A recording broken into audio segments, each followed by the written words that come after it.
खिचड़ी भंडारे में बनी हो या फिर घर में, इसका जो टेस्ट होता है वो हमेशा लाजवाब होता है। इसको बनाना जितना आसान है, खाने में उतनी ही ज़्यादा ये टेस्टी बनती है और उतनी ही ज़्यादा ये हेल्दी भी होती है। तो आज हम जो खिचड़ी बना रहे हैं इसमें हम कोई ख़ास मसाले यूज़ नहीं करने वाले हैं और इसका जो टेस्ट होता है फिर भी उतना ही लाजवाब आएगा। तो मैं उम्मीद रखती हूँ फ्रेंड्स आज की रेसिपी आपको पसंद आएगी। तो चलिए बनाते हैं। तो खिचड़ी बनाने के लिए हम एक बोल के अंदर लेंगे आधा कप मूंग दाल। आप यहाँ छिलके वाली मूंग दाल भी ले सकते हो और आधा कप ही इसमें हम चावल लेंगे। दोनों की क्वांटिटी अगर आप इक्वल रखोगे तो खिचड़ी का जो टेक्सचर है वो बहुत अच्छा आएगा और टेस्ट भी अच्छा आएगा। तो यहाँ पर मैंने जो चावल लिए हैं वो बासमती चावल से थोड़े से लोअर क्वालिटी वाले चावल यूज़ किए हैं। वैसे तो खिचड़ी में छोटे चावल डलते हैं, उसी से खिचड़ी बहुत बढ़िया बनती है, पर मेरे पास थे नहीं तो मैंने यही यूज़ किए हैं। और आगे आप देखेंगे फ्रेंड्स कि जो खिचड़ी है फिर भी बहुत ही बढ़िया बनेगी। तो अभी इन दोनों ही चीज़ों को पहले हम अच्छे से वॉश कर लेंगे ताकि इनके अंदर जो डस्ट वगैरह लगा हो ना वो निकल जाए। उसके बाद जब साफ़ कर लो आप अच्छे से, इसके अंदर हम साफ़ पानी डालेंगे और इसको ढककर साइड में रख देंगे। कोई हमें इसको भिगो कर रखने की ज़रूरत नहीं है, हम इसको साथ साथ में ही यूज़ कर लेंगे। वैसे अगर आपके पास टाइम है तो आप इसे करीबन आधा घंटे के लिए भिगो कर भी रख सकते हो। तो अभी इसके बाद आँच पे हम कढ़ाई रख देंगे। आप इसे कुकर में भी बना सकते हो। वैसे बस आपने ध्यान रखना है जो भी बर्तन आप ले रहे हो ना वो थोड़ा सा आपने भारी तली वाला लेना है ताकि जब खिचड़ी तली पे लगे तो वो जले नहीं। अब इस कढ़ाई के अंदर हम 1 टेबलस्पून देसी घी डाल देंगे। वैसे आप इसे ऑयल के साथ भी बना सकते हो, पर खिचड़ी का जो टेस्ट होता है वो घी के साथ ही ज़्यादा बढ़िया आता है और वैसे भी भंडारे वाली खिचड़ी हमेशा घी में ही बनती है। अब इस घी के अंदर हम 6 पीस डाल देंगे गोभी के और साथ में ही एक मीडियम साइज़ का आलू डाल देंगे। तो मैंने दोनों ही चीज़ों को थोड़े से मोटे टुकड़ों में कट किया है ताकि जब ये खिचड़ी के अंदर पके तो इनकी जो पीस हैं वो थोड़े से साबुत भी रहें। इससे खिचड़ी का टेक्सचर भी अच्छा आता है और टेस्ट भी ज़्यादा बढ़िया आता है। अब इन दोनों ही चीज़ों को हम मीडियम टू हाई फ्लेम पे हल्का सा भून लेंगे 1 से 2 मिनट के लिए। जब हल्का हल्का सा इनके ऊपर ब्राउन से कलर दिखना शुरू हो जाए, किनारे ब्राउन हो जाए, बस इसी स्टेज पे आपने इनको निकाल लेना है।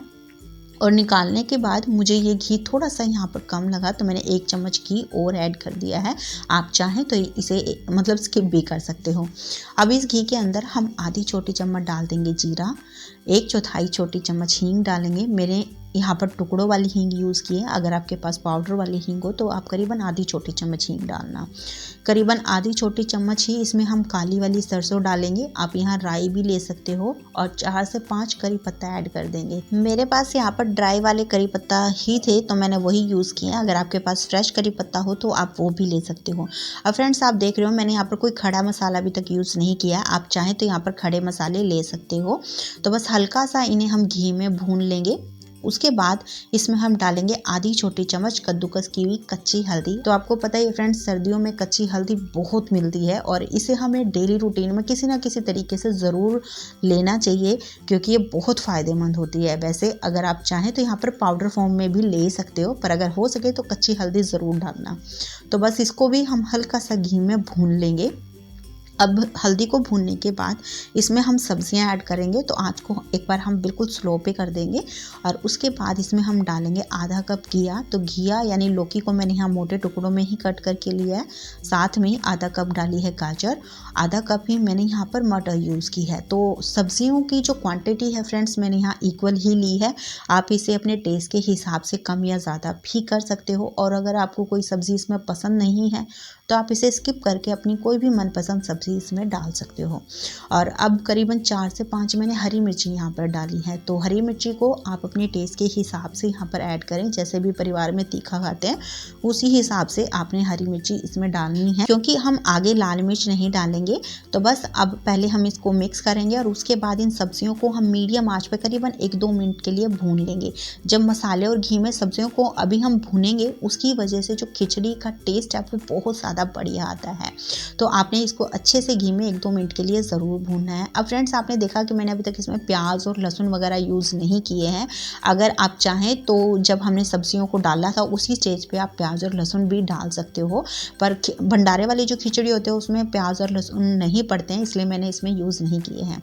तो अभी सब्जियाँ हल्की सी भुन गई है तो इसी स्टेज पे अब इसमें हम डाल देंगे दाल और चावल जो हमने भिगो कर रखे हुए हैं। साथ में ही घी के अंदर भुने हुए आलू और गोभी भी डाल देंगे और 2 मीडियम साइज़ के अभी हम टमाटर भी डाल देंगे। तो मैंने यहाँ देसी टमाटर लिया और टमाटरों को भी मैंने मोटा-मोटा ही कट किया है। अब एक बार इन सारी चीज़ों को पहले हम अच्छे से मिक्स कर लेंगे। मिक्स करने के बाद अब इसमें हमें पानी डालना है। तो खिचड़ी के लिए हमेशा हमें गर्म पानी ही डालना चाहिए। मैंने यहाँ साइड वाली जो आँच है उस पे पानी को गर्म होने के लिए रख दिया था। तो हमने 1 कप दाल चावल लिया है, उसी के हिसाब से 6 से 7 गुना इसमें हमने पानी डालना है। तो अभी मैंने यहाँ 6 गुना पानी ही डाला है, यानी 6 कप पानी ही ऐड किया है। 1 कप आगे हम ऐड कर देंगे।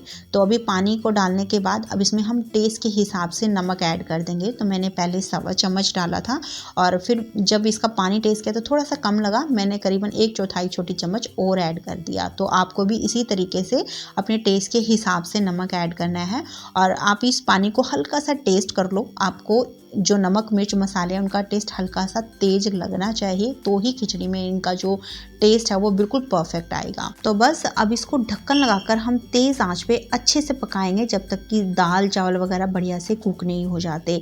इस बीच में हमें इसमें चम्मच वगैरह कुछ भी लगाने की ज़रूरत नहीं है, क्योंकि खिचड़ी में पानी काफ़ी ज़्यादा हमने डाला है और वैसे भी दाल चावल कच्चे हैं तो तली में तो वैसे भी नहीं लगेंगे। बस अब करीबन 7 से 8 मिनट पकाने के बाद आप यहाँ देख रहे हो कि सब्जियाँ और चावल थोड़े से कुक हो गए हैं और पानी इनके अंदर काफ़ी कम हो गया है। तो अभी आंच को बिल्कुल हम धीमे पे रखेंगे और इसको ढक्कन लगाकर हम बिल्कुल स्लो आंच पे अच्छे से पकाएंगे। बीच बीच में आपने करीबन 2 से 3 मिनट के गैप में जो चम्मच या स्पैचुला आप यूज़ कर रहे हो उसको तली पे चलाते हुए अच्छे से खिचड़ी को मिक्स करते रहना है, ताकि जो खिचड़ी है वो नीचे तली पे लगकर जले नहीं। साथ में थोड़ा बहुत आपने इसको मैश भी करते रहना है ताकि जो खिचड़ी का टेक्सचर है वो बढ़िया आए।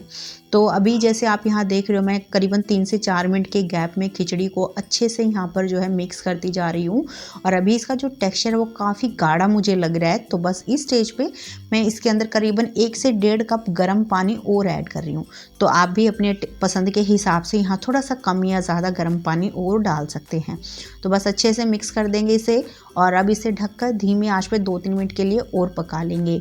अब जब तक ये हमारी खिचड़ी पक रही है हम इसके लिए एक स्पेशल तड़का लगाएंगे जिससे खिचड़ी का टेस्ट और भी ज़्यादा बढ़ जाएगा। तो उसके लिए हमें लेना है 1 टेबलस्पून देसी घी और इस घी के अंदर हम डालेंगे आधी छोटी चम्मच जीरा, 3 से 4 करी पत्ता और करीबन 2 मीडियम साइज़ की साबुत वाली कश्मीरी मिर्च मैंने यहाँ लिया और उनको तोड़ के मैं ऐड कर रही हूँ। इसके जो बीज है वो भी मैंने निकाल दिए हैं। अब करीबन 2 से 3 टेबलस्पून काजू इसमें डाल देंगे। तो मैंने यहाँ टुकड़े वाले काजू लिए हैं और इन काजुओं को भी हम हल्का सा यहाँ पर बिल्कुल धीमी आँच पे इन सारी चीज़ों को मतलब भून लेंगे। अब काजू से खिचड़ी में बहुत बढ़िया टेस्ट आता है फ्रेंड्स। अगर आज तक आपने कभी इस तरीके से खिचड़ी नहीं बनाई है काजू वाजू डाल के, तो आप बना के देखना, बहुत मज़े की खिचड़ी बनती है। तो वैसे अब आप यहाँ पर चाहो ना थोड़ी सी 1 चम्मच कश्मीरी मिर्च पाउडर भी डाल सकते हो, उससे खिचड़ी में कलर बहुत अच्छा आता है। भाई मेरे बेटे को लाल मिर्च थोड़ी सी अवॉइड करनी है कुछ दिन के लिए, तो मैंने यहाँ लाल मिर्च वगैरह नहीं ऐड की है। बाकी आप चाहें तो स्किप भी कर सकते हो, टेस्ट में तो कोई फ़र्क पड़ने वाला नहीं है इससे।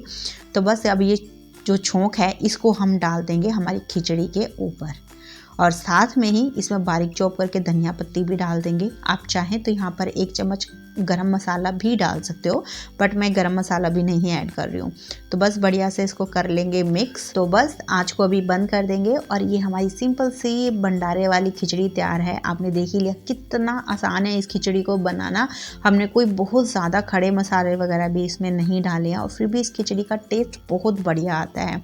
अब यहाँ पर इसका टेक्स्चर भी आप देख सकते हो फ्रेंड्स। हमने चावल भी दूसरे लिए थे, खिचड़ी वाले चावल हमने यूज़ नहीं किए हैं और फिर भी आप देखिए कितना बढ़िया इसका टेक्स्चर आया है और सब्जी के इसमें पीस भी हैं। इससे खिचड़ी देखने में भी बढ़िया लग रही है।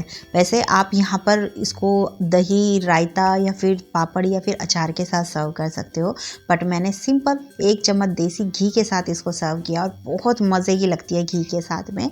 तो आप इसे ज़रूर बनाना भाई, और बनाने के बाद कैसी लगी अपना फीडबैक मेरे साथ ज़रूर शेयर करना। मैं उम्मीद रखती हूँ फ्रेंड्स आज की रेसिपी आपको पसंद आई है।